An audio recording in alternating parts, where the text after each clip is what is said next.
in the normal value. So ang pag-uusapan po natin today would be about the qualitative platelet disorder. Okay, so let's begin. These are the expected outcomes. So we will enumerate the different qualitative disorders of the platelet, explain ano yung mga disorders that affect the adhesion. You remember the platelet function, adhesion, release, okay, and the aggregation. And describe the disorders also affecting the vascular endothelium. Kasi ang vascular, di ba, part pa rin po ito ng primary hemostasis. So ano yung major players again sa primary hemostasis? Meron tayong the vascular component as well as the platelets. Right? Now, let's start with the disorder of the platelet function. So kung makikita nyo rito sa slide na to, naka-enumerate na po yung mga disorders according to the platelet function. So whether it is platelet adhesion, aggregation, release, or secretion, okay? Even the changes in the membrane phospholipid distribution, okay? And pwede rin natin malaman kung yan ay acquired or congenital. So, kapag may disorder ng platelet function, merong nararamdaman na excessive bruising yung patient, and of course, may bleeding. Superficial, pero tandaan, normal ang platelet count. Bakit normal? Kasi nga po, qualitative ang problema. Ibig pong sabihin, yung structure at yung function, hindi yung count.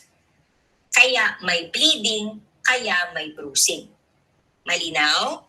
So, these are the examples, no, of the disorders depending on the platelet function. Ito rin, depending on the structure. Okay? Depending on the structure. So, let us begin with the genetic origin. So, I repeat, ito po yung mga disorder, adhesion. Kung ang problema ay adhesion, meron tayong Bernard-Sollier syndrome, meron tayong GPC deficiency, platelet type 1 Willebrand disease. Naka-stipulate dito yung ano yung affected na gene, ano yung chromosome location. Sa chromosome location, kahit yung chromosome number na lang ang tandaan. So pag sinabi natin chromosome number, yung unang digit dito. Okay? So halimbawa, chromosome 17, chromosome 22, ano po ba yung P? Yung P, ito yung location, short arm ng chromosome. Pag Q naman, this refers to the location ng long arm. So, but again, as I've mentioned, huwag nyo nang i-memorize pati yung short or long arm, pakitandaan na lang yung chromosome number. Tapos, ito yung inheritance. Autosomal inheritance po ito ha. Ibig sabihin, galing sa autosomal chromosome. So remember, sa Mendelian genetics, pwedeng maging dominant or pwedeng maging recessive yung inheritance. So paki-take note din po. Dito nyo yan makikita sa table na to. So, now, let's move on to the disorder. Isa-isahin natin ng platelet adhesion. So, if you remember, ano yung kailangan nating glycoprotein para mangyari ang successful adhesion? Di ba yung GP1B95 na glycoprotein? Do you remember that? Okay. Ang problema kasi sa Bernard-Sollier or yung tinatawag natin na giant platelet syndrome, okay, wala po tayong GP1B95 na glycoprotein sa surface ng platelet. Pwedeng wala o pwedeng abnormal. This is the problem. Ano naman kung walang GP1B95? Di hindi siya magbabind sa von Willebrand. At pag walang nag-bind kay von Willebrand, hindi rin po mag-a-adhere saan? Hindi rin mag-a-adhere sa collagen na makikita natin sa subendothelium. If you remember, ito po yung illustration natin. Halimbawa, ito yung platelet. Ito yung GP1B95 receptor. Correct? Magbabind po yan kay von Willebrand factor. At magbabind kay collagen na makikita po natin sa subendothelium. Do you recall that? Okay? Na-expose, di ba remember, ano yung trigger, ano yung stimulus para mangyari ang platelet function? Kailangan ng blood vessel injury. At kung may blood vessel injury, nagkakaroon ng exposure ng collagen. At nare-release si von Willebrand factor. So ngayon, si platelet mag-a-adhere kay von Willebrand factor and collagen via the GP1B95. Klaro yun. Pag walang GP1B95, walang mangyayaring adhesion. So, depende pa po ang inheritance kung heterozygote ba yung patient or homozygote. Pag sinabi nating heterozygote, isa lang na dominant allele ang nakuha, 50% of the patients are normal. Pero kung homozygote, yung patient, ibig sabihin, parehas niyang nakuha yung dominant allele, magiging malaki yung platelet ng pasyente. May thrombocytopenia. Ma'am, sabi mo kanina, normal ang platelet count. May mga diseases na disorders na qualitative, pero maaaring merong thrombocytopenia din. Pwede ring affected pati yung count. Okay? And of course, decrease ang platelet survival. Okay? Now, inherited pero recessive siya ha. So usually this manifests during infancy or childhood. May mga hemorrhagic manifestations dahil sa defective platelet function. Ito po yung mga example ng mga hemorrhagic manifestation. Ecchymosis, no? Epistaxis. Pag sinabi natin epistaxis, yung bleeding ng mga mucosal surfaces natin, katulad for example sa nose, no? Gingival bleeding. Superficial lang naman yan. Clear? Now, this resembles the von Willebrand disease. Yung manifestation ng Bernard-Collier syndrome kamukha ng von Willebrand disease. Anong difference? Kapag nag-perform tayo ng mixing study, which i-discuss po sa inyo in the finals, pag nag-perform ka ng mixing study, mako-correct. Okay? Ang Bernard-Collier syndrome by adding normal plasma or cryoprecipitate. Ang von Willebrand disease, hindi nako-correct. Pag nagdadagdag tayo ng normal plasma or ng cryoprecipitate kapag nag-mixing study tayo. Klaro po? I will repeat. Parehas ang manifestation nito with the von Willebrand. Except that, pag nag-mixing study tayo, ma-identify mong BS to dahil hindi, nako-correct siya kapag nag-add ng normal plasma or cryoprecipitate. Kapag hindi, then probably that is a von Willebrand disease. Understood? Etong mga enlarged platelets na to, by the way, they contain large number of cytoplasmic vacuole.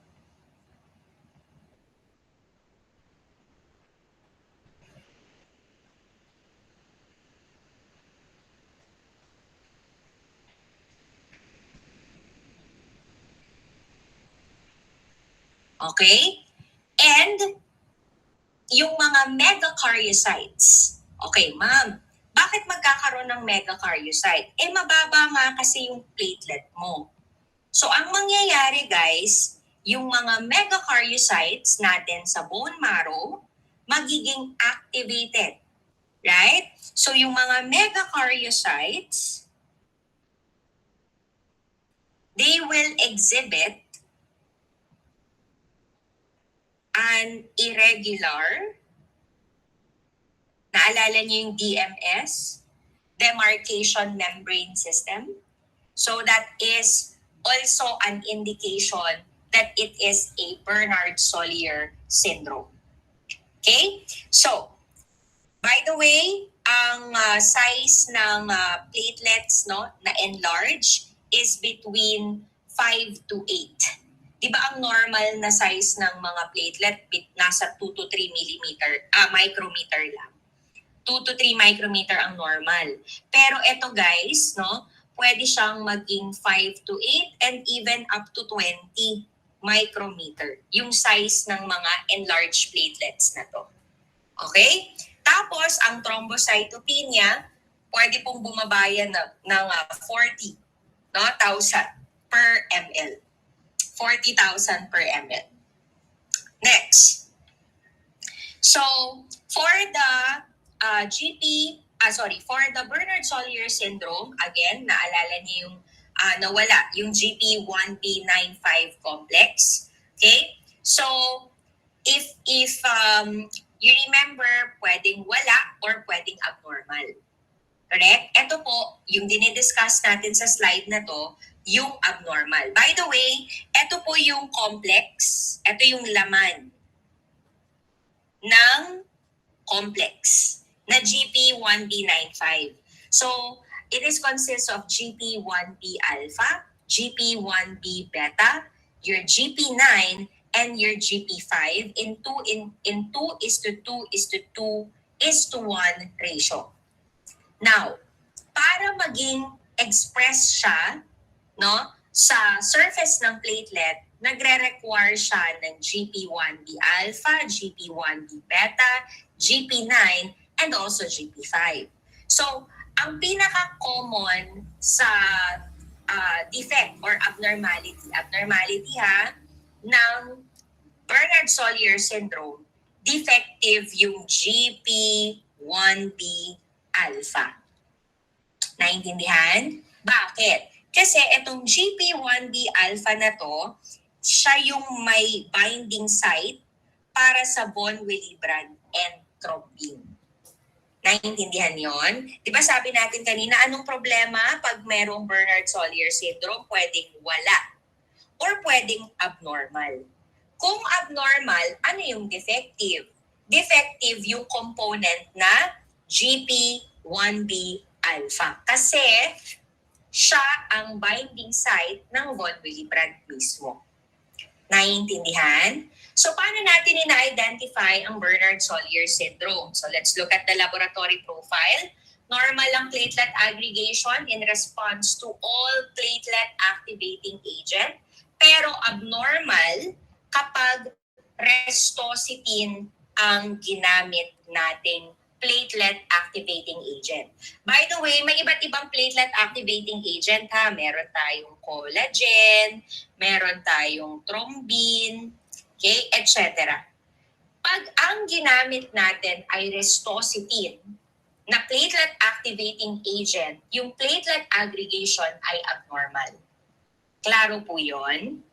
Okay? So for the management and treatment, antifibrinolytic therapy. So pwedeng gumamit ng aminocaproic acid or trexanamic acid para sa mga gingival hemorrhage. So again, superficial hemorrhage lang naman to. Alright. Next. Ito pala yung mga examples. Nilagay ko naman pala dito. So we have the ADP, epinephrine, collagen, arachidonic acid, thrombin. So normal lahat yan. Pero pag restosity ng ginamit, nagiging abnormal ang platelet aggregation. Okay? Next.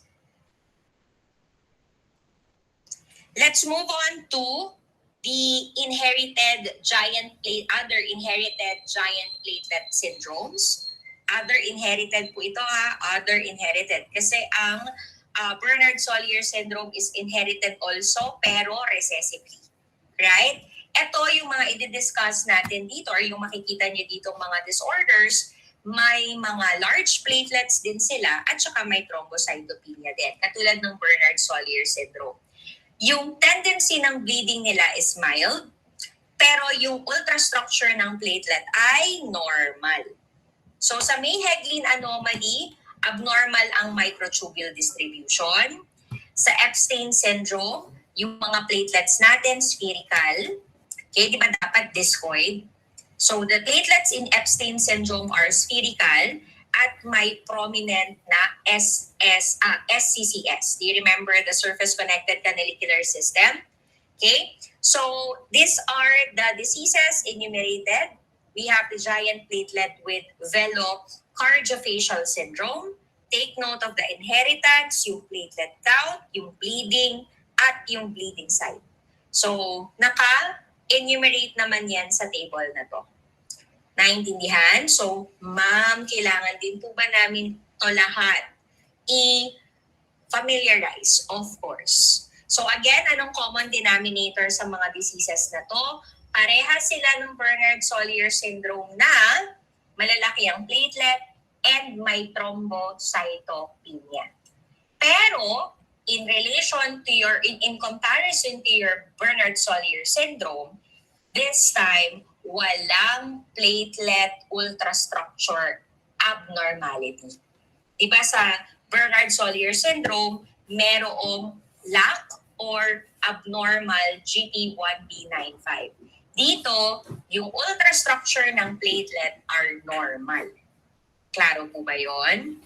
Okay, so let's move on to the disorders of the platelet secretion.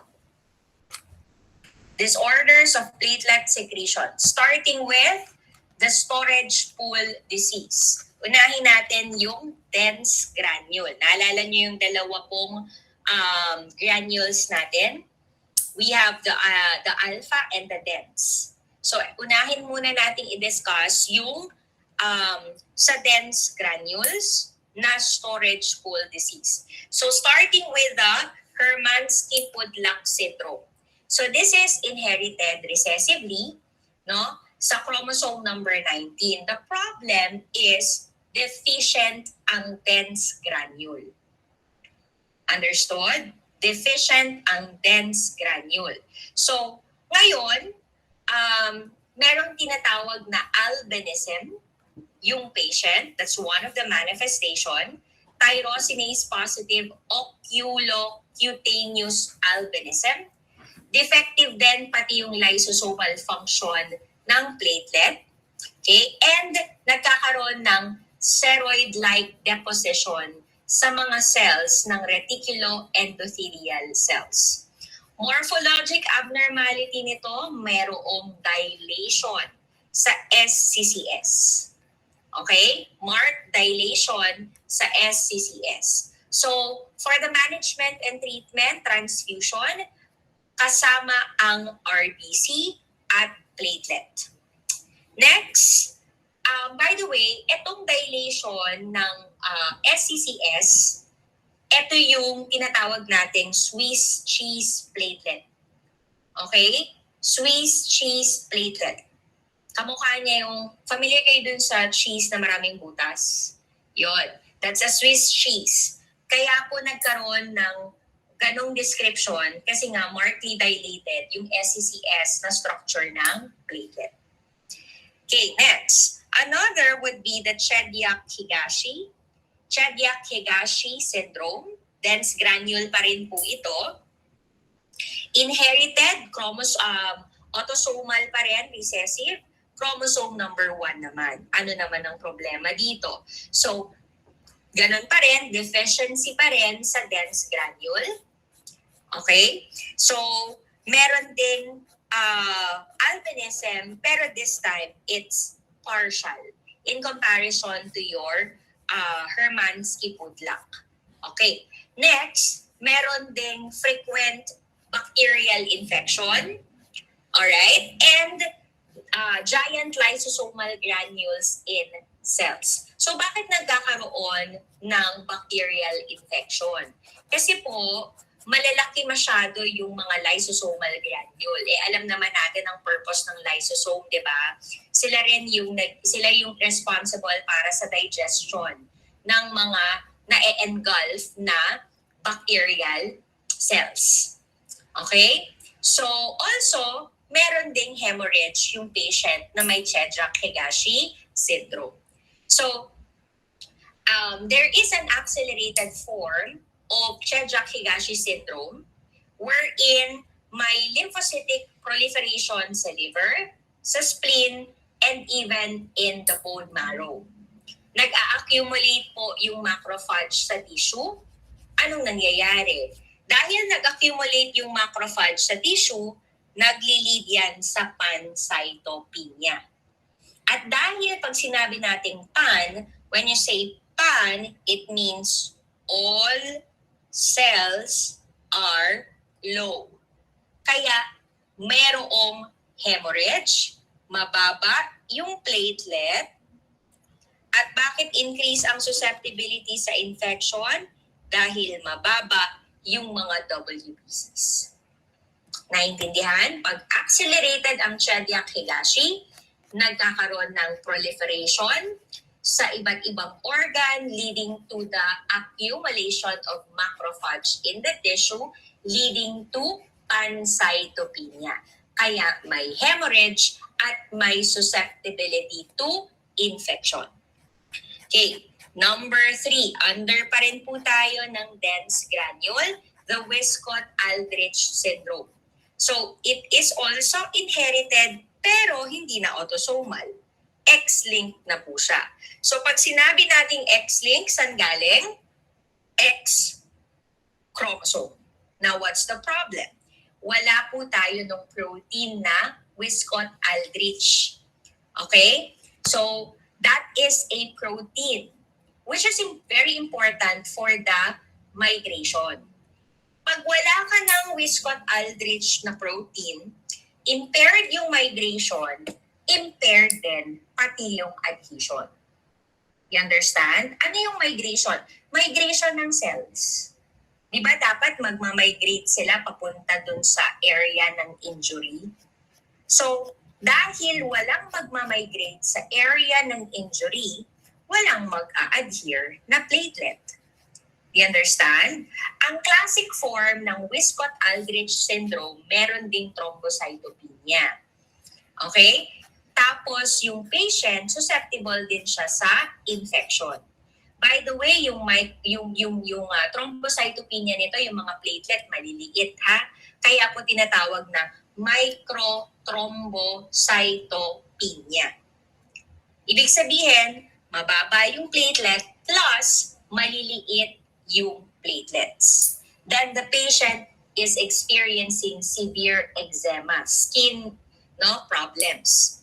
So, for the platelets, if you're going to observe them, abnormal ang structure ng platelet and konti lang ang dense granules. So, again, may presence ng microthrombocyte, maliliit na platelets. And merong association to sa TORCH. Ano po ba yung TORCH? TORCH is an acronym for toxoplasma and other agents like rubella. Ito yung causative agent ng measles. Cytomegalovirus, herpes virus. Okay? Toxoplasma, yung other agents including rubella, cytomegalo, and herpes. Kaya po siya naging TORCH. Associated po siya dito. And by the way, since X-linked po siya this is predominant in males, sa mga lalaki po. Naintindihan? Guys, kapag may microthrombocyte ang pasyente or may microthrombocytopenia, ineffective ang thrombopoiesis. Ang ibig sabihin nun, hindi maayos na nangyayari ang production ng platelet. Increase din ang platelet sequestration and destruction, kaya mababa. I repeat, Kapag may microthrombocytopenia, ineffective ang thrombocytopoiesis, production ng platelet. Bakit mababa? Mababa, decrease ang count dahil sa platelet sequestration at sa destruction, increased destruction. Kaya maliit dahil small, dahil ineffective ang thrombocytopoiesis. Clear po ba yun? Okay, next. For the platelets of a patient with Wiskott-Aldrich syndrome, the platelets are having this abnormal structure, maliit, tapos decrease ang dense granules. Okay? For the laboratory profile, decrease ang aggregation kapag gumamit ka ng activating agents like ADP, collagen, and epinephrine. Normal naman pag gumamit ka ng thrombin. So para para ma-manage natin ang Wiskott-Aldrich syndrome, pwede natin tanggalin yung spleen. Okay? Splenectomy. Understood? Bakit splenectomy? Kasi nga po, di ba, anong nangyari? Increased sequestration. Ano bang nagsisequester? Si spleen. So para wala na pong mag-sequester ng platelets natin, tanggalin po natin si spleen. So that would be more consistent, no? The spleen is consistent with the destruction or sequestration of the platelet. That's why we will remove it so that wala na pong mangyaring sequestration and destruction. Clear? Next. So another for dense granule, okay, is the thrombocytopenia with absent radii syndrome, or otherwise known as the TAR. Ang TAR po ay inherited recessive autosomal din siya. The problem is the radial bone mas pronounce ang skeletal abnormality. So not only skeletal but also cardiac abnormality. So bakit kasama siya dito? Dahil may thrombocytopenia ang platelet at ang platelet may structural defect sa dense granules din. Abnormal ang mga aggregation responses. Yung megakaryocyte, posible pong decreased, posibleng immature, or pwede ring normal. Okay? So, for the alpha granules naman. Okay, secretion pa rin po tayo ha. Disorder ng secretion, but this time, alpha granules. So we have the gray platelet syndrome. Etong gray platelet syndrome na to, inherited din siya, recessive din ang inheritance. The problem is the absence of alpha granule in the platelet. So, ang manifestation, lifelong ang mild bleeding tendencies, moderate ang thrombocytopenia, may fibrosis ang marrow, and yung platelet, they appear gray. Kaya siya tinawag na gray platelet syndrome. Bakit nagiging gray? Dahil nga po walang alpha granules. Okay? So it looks like this. Gray yung kulay. Di ba supposedly ang kulay ay nasa purplish blue? So gray yung kulay ng platelet dito kasi nga po walang alpha granules. At dahil walang alpha granules, wala rin tayong makikitang mga platelet factor 4 at beta thromboglobulin sa plasma. Ano po ba to? Di ba ito yung mga components, ilan sa mga components ng alpha granules. So hindi rin natin siya makikita or decrease din sila na makikita sa plasma. Okay? So these are the management. So transfusion ng cryoprecipitate or intake of desmopressin acetate. Next, alpha granule. Second sa alpha granule, yung tinatawag natin na Quebec platelet syndrome. Inherited pero dominant ang inheritance. So, ang problem naman is the deficiency in the multimerine. Ang multimerine na to is a protein that is stored complex with factor 5. Factor 5. Okay, it's a protein. The multimerine is a protein that is stored in together with factor 5 in your alpha granule. Okay, so let's move on to the release defects. Release defects na po tayo. So, we have the thromboxane pathway disorder. Meron siyang aspirin-like effect. Na-inhibit kasi yung cyclooxygenase. Di ba nga, na-inhibit ang cyclooxygenase pathway kapag may presence ng aspirin or ibuprofen. At dahil na-inhibit ang cyclooxygenase, ano mangyayari? Di wala po tayong mapoproduce na thromboxane A2. Klaro? At para saan ba ang thromboxane A2? Para po yan sa aggregation. So hindi tayo makakapag-release. Correct? So dahil wala kang marirelease na thromboxane A2, walang mangyayaring aggregation response yung platelet. Pero guys, normal ang ultrastructure at granular content, ha? Normal ang ultrastructure and granular content kapag may thromboxane pathway disorder. Okay? Next. And then, disorders ng signaling pathway, collagen receptors.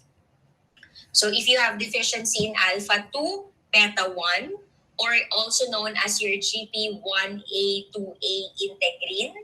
So when that happens, abnormal ang aggregation in response to collagen. Kung naalala ninyo sa platelet function, yung GP1A2A or yung alpha-2 beta-1, it directly binds with collagen. Okay?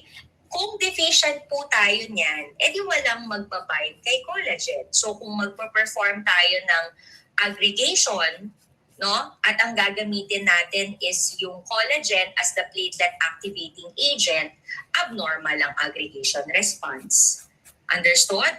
Kung walang alpha-2, beta-1, integrin, walang mag-a-adhere sa collagen. So makikita po natin ito sa platelet, ha? So that leads to lifelong mild bleeding disorder.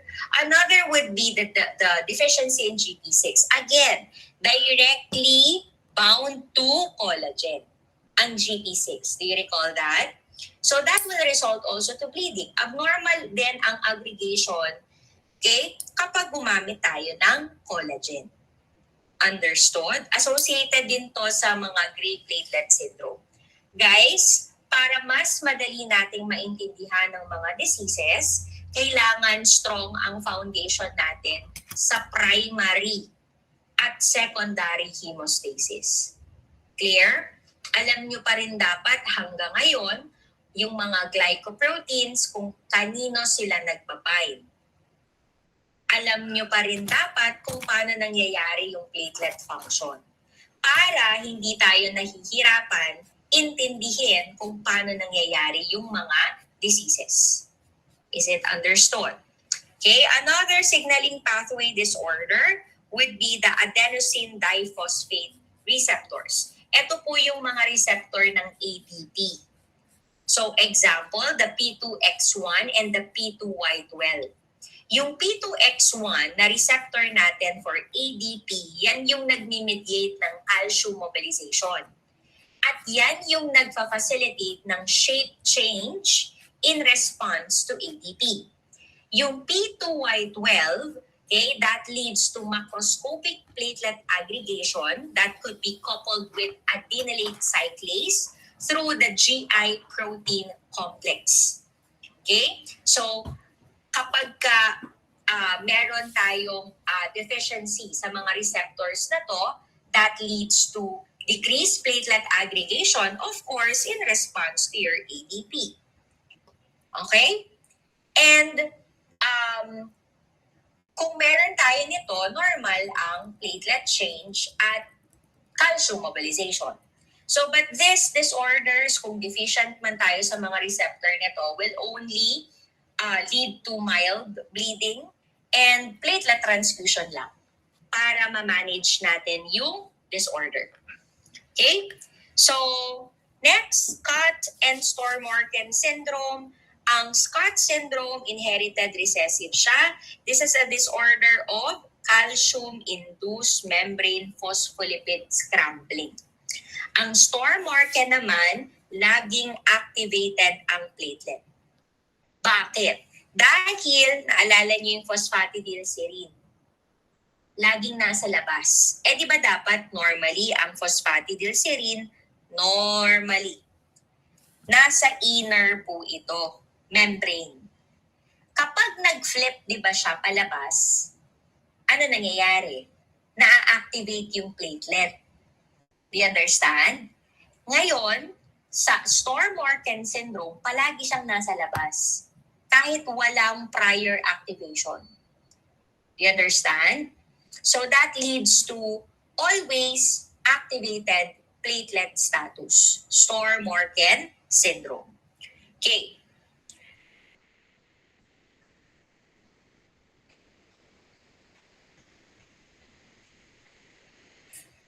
Let's move on to the disorders of the platelet aggregation. Last na po ito for today, which is your Glanzmann thrombasthenia.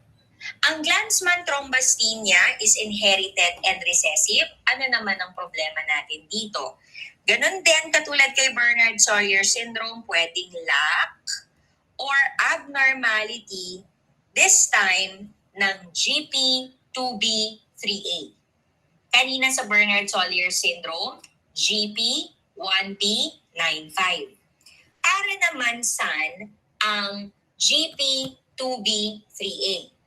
Okay, so this is very important for the this is a receptor for the fibrinogen, receptor for the von Willebrand factor, and for the fibronectin para mangyari ang platelet aggregation. So kung wala tayo nito, walang mangyayaring platelet aggregation. Do you understand? Okay? Ngayon, kapag homozygote ang pasyente, that leads to serious bleeding manifestation. Pag heterozygote ang inheritance, parang katulad sa Bernard-Sawyer syndrome, 50 to 60% of the patients are normal. Ibig sabihin, walang manifestation yung 50 to 60% na patient na yon. Only 40% to 50% have manifestations. Pero pag homozygote ang pasyente, deficient ang GP2B3A, that leads to serious bleeding manifestation. So ano po ba yung mga serious bleeding manifestation na tinutukoy natin? Pwede nang magkaroon ng mga internal bleeding. Internal bleeding, for example, yung mga gastrointestinal bleeding, no? Pwedeng hematuria, pwede rin yung mga superficial like petechiae, purpura, okay, etc. Understood? So, for the formation of the GP2B3A, kasi complex din yan eh, katulad ng GP1B95, so GP2B3A is also complex. So ano ba yung kailangan natin? Kailangan natin ng alpha-2B, kailangan natin ng beta-3. Yung alpha-2B nanggagaling sa megakaryocyte. Yung beta-3 nanggagaling sa endoplasmic reticulum. Nafo-form ang alpha-2B beta-3 or the GP2B3A sa Golgi apparatus. Doon nafo-form yung complex. Clear? So, now, pwede ring maging acquired ang GT or Glanzmann thrombasthenia.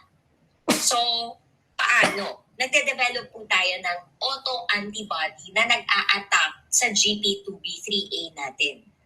Naintindihan? So, there is pwede pong merong multiple myeloma yung patient na nag-create ng paraprotein that is destroying the GP3A. Or, pwedeng yung patient ay merong fibrinogenemia. So, in Glanzmann thrombasthenia, guys, ang platelet count, normal. Hindi katulad kanina sa Bernard-Solier syndrome, di ba? May thrombocytopenia. Sa Glanzmann thrombasthenia, parehas na normal ang count, pati rin ang morphology. Ang magiging problema natin dito, walang aggregation na nangyayari sa lahat ng activating agent. ADP man yan, thrombin man yan, epinephrine man yan, lahat wala. Understood? Okay, next. So there is also, pero this time, normal siya sa restositine. Normal siya sa restositine. Okay, normal ang platelet aggregation kung restositine ang ginamit. Kabaligtaran. Right? Nung platelet aggregation ng Bernard-Solier syndrome. Okay? So, also, decrease ang procoagulant activity kapag nag-perform tayo ng platelet factor 3 test dahil konti lang ang microvesicle na napoproduce kung may Glanzmann thrombasthenia, your prothrombin will bind directly to your GP2B3A. Okay? So, yung Glanzmann thrombasthenia platelets will be activated by your thrombin to a lesser degree compared to a normal platelet. So, ito po yung management and treatment natin. Transfusion tayo ng normal platelet, okay, or hormonal therapy. Specifically, the non-ethidrone acetate. So, pwede rin gumamit ng antifibrinolytic therapy, your aminocaproic acid or the tranexamic acid if there's gingival hemorrhage, or you can use recombinant factor 7 for patients with refractory, no, na ayaw sa platelet transfusion or kahit meron or walang platelet antibody. So this will enhance the thrombin generation after activating factor 10 to factor 10A. Okay? So we will continue next week. Tandaan po natin ha kung saan tayo nag-end kay Glanzmann. Tapos, proceed tayo sa mga acquired disorder ng qualitative platelet. Okay, disorder. So, sabi ko nga kanina, pwedeng congenital, inherited, or pwedeng acquired. So, yung mga susunod nating topics, eto na po yung mga acquired. Tapos, i-discuss natin next week yung mga vascular disorders. Okay? Yun lang po for today. Do you have any question or clarification?